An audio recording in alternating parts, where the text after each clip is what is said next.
good morning, West Ham fans. So, does it look like a squad rehaul 2.0? And a very, very good Friday to you, my friends. Another week has gone and heading to the weekend. Exciting times ahead as we entertain the Tractor Boys at the London Stadium on Saturday, tomorrow, 3 p.m. No Ed Sheeran, not playing any Ed Sheeran or any Alfie injury as well. We had Alfie on the channel yesterday, actually. Great preview and a good episode of Player Pictionary. TM to be announced. Trademark pending. Anyway, we obviously get into an international break, come back, more games, end of the season. Obviously, the season that the closed season that we've just been through, a major squad rehaul, an overhaul completely was done.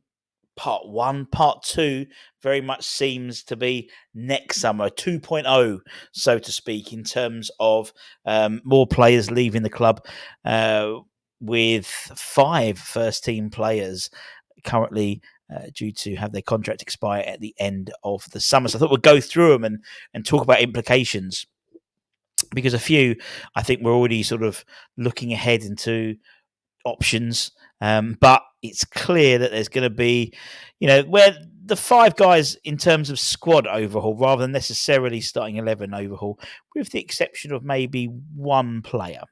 So let's get into it. Let's start with the goalkeeper, Lucas Fabianski. Lucas contract runs out in the summer. Obviously, he was given a 1-year extension contract to take him through for this season. Very much, as we know, the number 2 to Mr. Areola. In theory, if we get knocked out the third round of the FA Cup, that could be Lucas's last game for West Ham, as he is the proverbial cup goalkeeper. And when I deputise for Areola if he's obviously injured. But it's happened once this season already. 39, Polish, over 200 appearances for the club. In terms of next steps for him, it looks like he's not ready to hang his boots up just yet. However, the implication of him going does put into question the succession plan in terms of our goalkeeper positions. It may well be we go out and get a number 2, so to speak. But there is within the academy, 2-3 goalkeepers already to hand who could fill in that void. Obviously, Wes Frodringham, he's on a 2-year deal, so his contract runs out in the summer 2026, as well as Emerson, who we'll talk about in a bit. But so the third. So whether there's a decision to maybe promote Wes to the second choice, and then that youngster, that young goalkeeper goes in as third choice, or maybe have the young goalkeeper as a third choice with Wes as second choice, as Wes as third choice. I think that's probably more likely. We know Christian Heggie is currently in the first team squad at Motherwell. Currently on loan. He's not getting much game time because he's very much the number 2.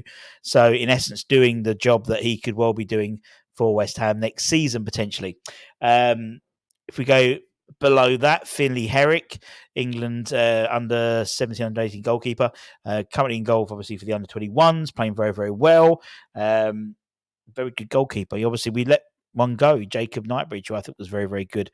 But clearly they see Finlay and Mason Terry as well. Mason Terry, who's involved with the 21s. However, he is technically on loan at AFC Hornchurch. Obviously, they're part-time amateur side, so he'll be in the National League South. So he plays the game. So they played 90 minutes, as you well know, quite regularly for AFC Hornchurch so far this season. He actually got sent off on Tuesday in their 3-1 FA Cup qualifying third round replay at home against Leiston. They lost 3-1. He was sent off in the 90th minute, so that may well mean that he isn't available for this weekend. So there is guys who could slot in, or they may well go and get a goalkeeper in.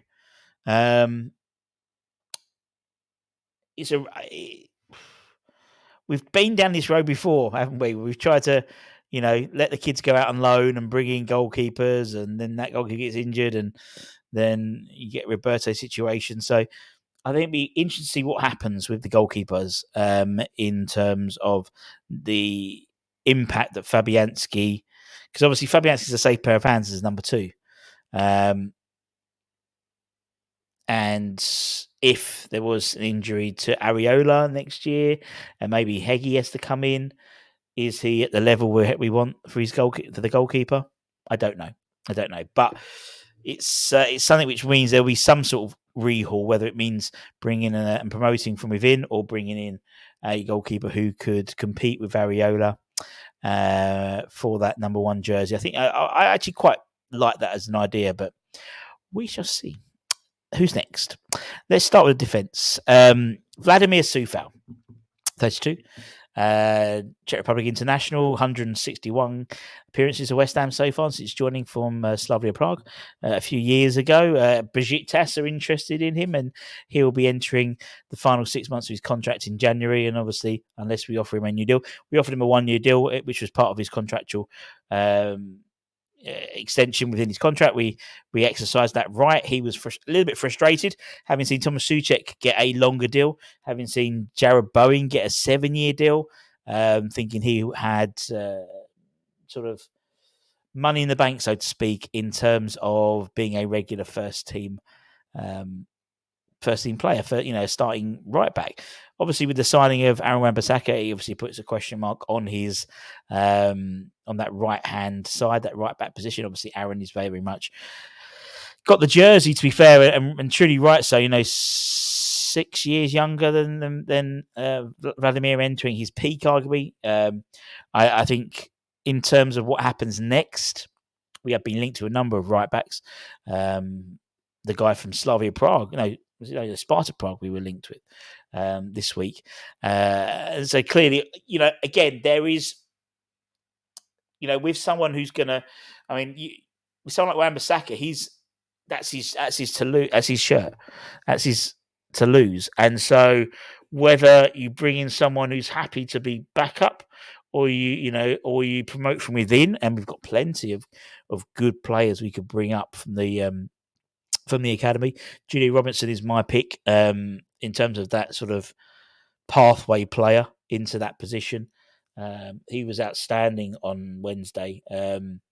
Very fast, very quick, very tenacious. That sort of modern day fullback. He loves a slide tackle as well. So Junior. Or again, it could be a case where we bring in someone like the Sparta Prague right back we were linked with, Nigerian international, I believe. Was it Nigeria?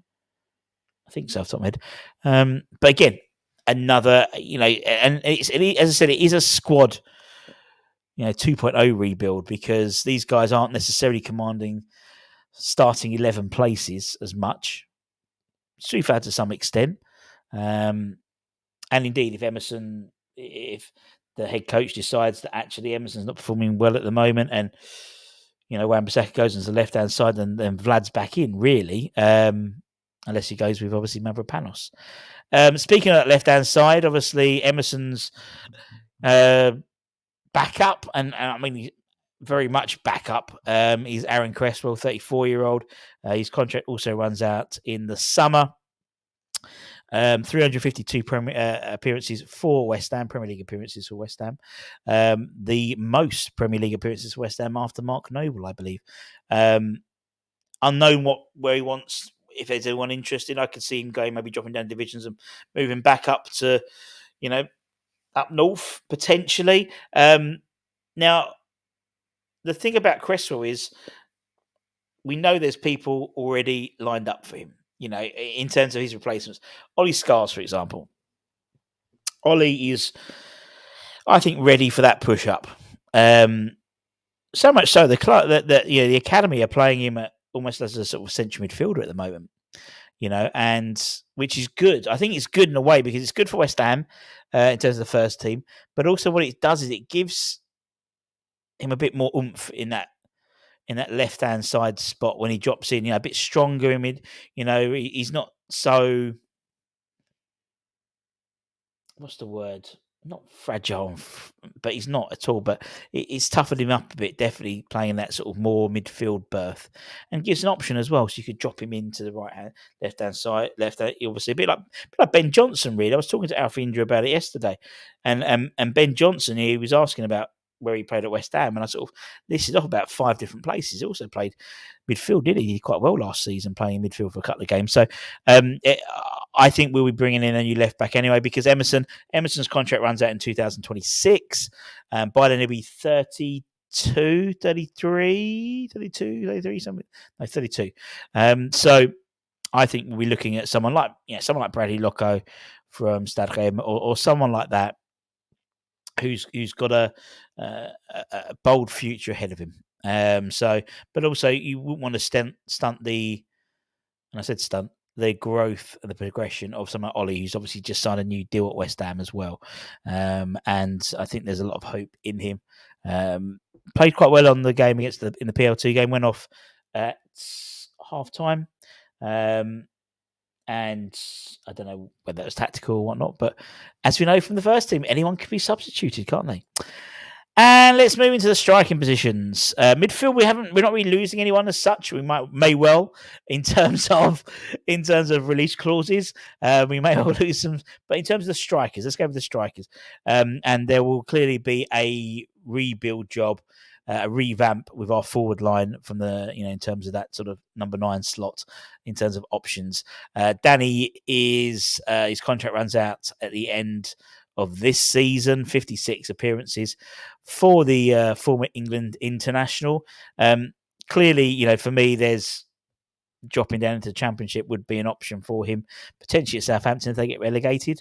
You can see that happening, or Burnley if they don't get promoted. He's still got goals in him for sure. And it does seem that the club are already looking at what to do. And indeed, I think with all these players, including the one we'll cover the next one as well. Antonio as well. Antonio's contract runs out in January in the summer, so he'll be free to sign a pre-contract agreement with a foreign-based club from January onwards. And several clubs in the Saudi Pro League are interested in him.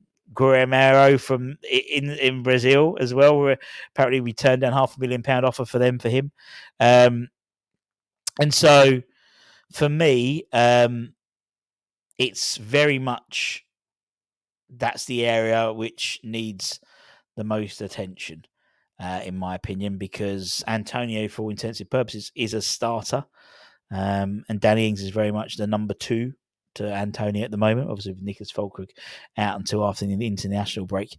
So clearly there's some money needed to be spent there. Obviously, we've been linked. We spoke about Hammer's headlines yesterday. There was Hugo Duro. There was Sammy Kinswenser.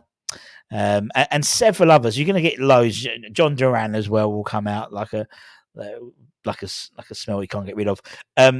But that rumor will happen again, particularly if Hugo Duro goes to Aston Villa. That automatically potentially gives them, but I just can't see them selling him. There will be a rebuild job for sure. In terms of those promoted, we can promote up from the academy and stuff. Callum Marshall's playing well on loan at Huddersfield, but he's not, for me, he's not that type of player that fits how Julien likes his forwards. They sort of have to physically dominate the centre halves a little bit. They have to, and for me, Callum is a little man in a big man, little man setup. He's like Craig Bellamy. I mean, Craig Bellamy would never play up front on his own under Julien Lopetegui, and that's the same with Callum. He's a really annoying player. You'd hate to be up against him. He just wouldn't shut up talking and jibing and trying to nick a toe end away and maybe leave a little bit off the back of your heels. And he's that type of player. Maybe someone more potentially could be Josh Ajala, the under-18 England international. He's been called up to the under-21s. He's been playing a lot of 21s. He's been doubling up, actually. 21s usually on a Friday and then playing out for the 18s afterwards the next day.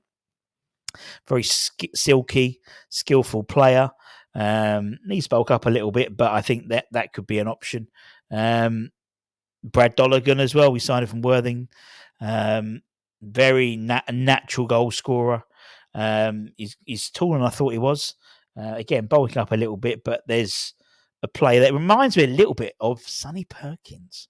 You know how Sonny sort of he wasn't the most physically dominant, but he was big enough to put himself about a little bit. And again, there's no doubt we're going to be linked with a host of forwards. And whether we do go out and buy someone like an Antonio type of character, or whether we go out and buy someone who's more mobile. No, that's disrespect to Antonio. Someone who's more fox in the box type role than Antonio, who's a battering ram. I don't know, but you can see with those 5 players, there's a lot to do. So that's why I'm calling it the squad Overhaul 2.0, because it is. That's not including if the likes of Kudus potentially goes, or Paqueta. There'll be a number of the youth team players that go. There'll be bids put in for other players as well. It always is. And we could be set up for another summer. Maybe not so much, maybe not 22, 23 people in and outs, but a fair whack, I think. Also, the guys out on loan, don't forget, they'll probably be making their deals permanent. The likes of Agad, for example, we know Zuma will be, in all likelihood. I just sort of brought it to your attention because it's and this is the type of thing that Tim will be planning now.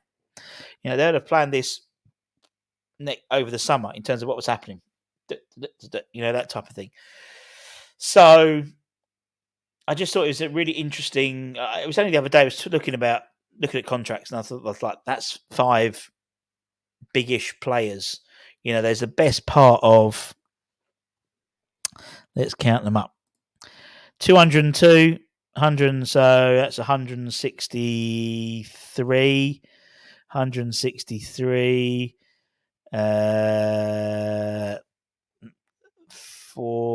163, 4, 5, 5, 1, 5 on 5.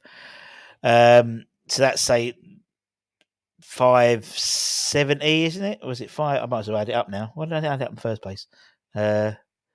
Plus, no, 515. 515. Bollocks.